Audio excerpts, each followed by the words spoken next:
Picture चालू करो बे। चलो भाई देखो अब मैं क्या करता हूँ।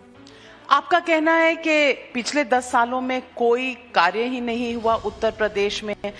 जहां देखो एयरपोर्ट बन रहे हैं, जहां देखिए हाईवे बन रहे हैं, जहां देखिए जन कल्याण के काम हो रहे हैं। चल झूठा। सरकारी स्कीमों की बात करें तो प्रधानमंत्री आवास योजना है, प्रधानमंत्री उज्ज्वला योजना है, आयुष्मान भारत कार्ड है। मैं पूछना चाहती हूं कि ये कौन से चश्मे हैं कि राजनीति में विपक्ष को सत्ता पक्ष का कोई काम नजर ही नहीं आता।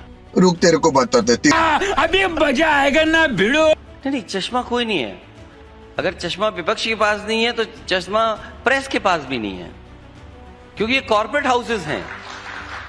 एयरपोर्ट बन नहीं रहे हैं, एयरपोर्ट बेचे जा रहे हैं। तू समझा? हाँ। नहीं तू समझा नहीं। एयरपोर्ट बन नहीं रहे हैं, एयरपोर्ट बेचे जा रहे हैं। और जितने भी एयरपोर्ट बनाने का दावा सरकार कर रही है, वहां पहले से हवाई पट्टियां थी।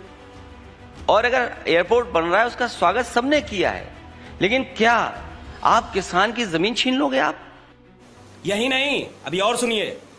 आप मार्केट वैल्यू नहीं देंगे। आप कोई पुण्य काम करने जा रहे हैं, अच्छा काम करने जा रहे हैं, आप उसका सर्किट रेट नहीं बढ़ा सकते हैं। कहने को तो आप कह रहे हो कि हम इतनी $1 ट्रिलियन इकोनॉमी बना रहे हैं। अरे आप किसान को 500 करोड़ रुपए नहीं बढ़ा सकते।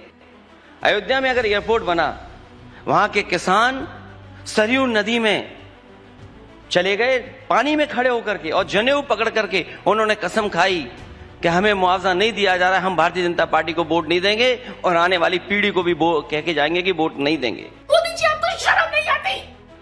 तो आप कोई पुण्य काम कर रहे हैं, अच्छा काम कर रहे हैं, तो मार्केट वैल्यू पे तो पैसा दीजिए किसान को। आप क्यों नहीं दे रहे हैं? आप तो अखिलेश यादव जी, हर सरकार स्कीम चलाती है। आवास के अभी बन रहे हैं, आवास तो पहले से भी बन रहे हैं। मुझे अपने घर जाना है।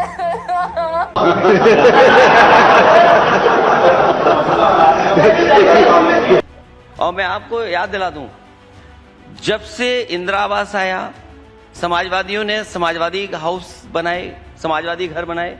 हम लोग 3,45,000 रुपए देते थे। सोलर एनर्जी की बात आज कर रहे हैं। आप देख कर क्या, ये हर लोहिया आवास में सोलर एनर्जी से उनको बिजली उपलब्ध होती थी, पंखा चलता था, उनका LED बल्ब चलता था। आप इनके प्रधानमंत्री आवास में बताइए कहाँ है सोलर पैनल? अब मुश्किल तो ये है कि हम अगर कोई बात बता दें तो ये नकल कर लेंगे उसकी।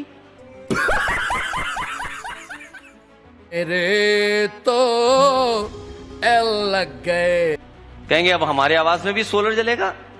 मुश्किल इस बात की है। लेकिन अगर सब कुछ इतना अच्छा चल रहा था, सब काम हुए थे, तो फिर 2017 के चुनाव, 2022 के चुनाव क्यों नहीं जीती आपके पार्टी? और 2014, 2019 की चुनाव क्यों नहीं जीते विपक्ष की पार्टियां? कंट्रोल। और जिन्हें आप पढ़ा लिखा दोस्त कहते थे, जो किसानों के पक्ष की बात करता था, जयंत चौधरी जी की मैं बात कर रही हूं, वो भी अब आपके साथ नहीं है। अखिलेश जी, ये क्या हो रहा है? रुको जरा, सब्र करो। बोला धक्का बुक्की नहीं करने का। 2017 का चुनाव, मुझे चुनाव चिन्ह जब हमारा नॉमिनेशन हो गया तब हमें चुनाव चिन्ह मिला। 2017 का चुनाव अलग परिस्थितियों में चुनाव था, जिसकी वजह से जो मेहनत हमें करनी चाहिए थी, जिस तरीके का हमको तैयारी करनी थी, उस वजह से नहीं जीत पाए। और कभी कभी भारतीय जनता पार्टी की जो रणनीति होती है, हम लोगों को समझा रहे थे कि देखिए वर्ल्ड क्लास हमने एक्सप्रेस वे बनाया है, हमने वर्ल्ड क्लास हॉस्पिटल बनाया है, मेट्रो स्टेशन, मेट्रो दी है लखनऊ में, मेट्रो कानपुर में दी है, मेट्रो आगरा में दी है, वाराणसी में मेट्रो बनेगी, अमूल के प्लांट दिए हम लोगों ने, लैपटॉप डिस्ट्रीब्यूशन दिया हम लोगों ने, समाजवादी पेंशन दी, DBT सिस्टम लेकर के आए, सबसे ज्यादा ब्रांचेस हम लोगों ने खोली और सबसे ज्यादा हम लोगों ने काम करके दिखाया। हम समझा रहे थे, बीजेपी के लोग बहका रहे थे। भाई मजा आया, और मैं ये जो मजा है हिंदुस्तान के हर व्यक्ति को देना चाहता हूं।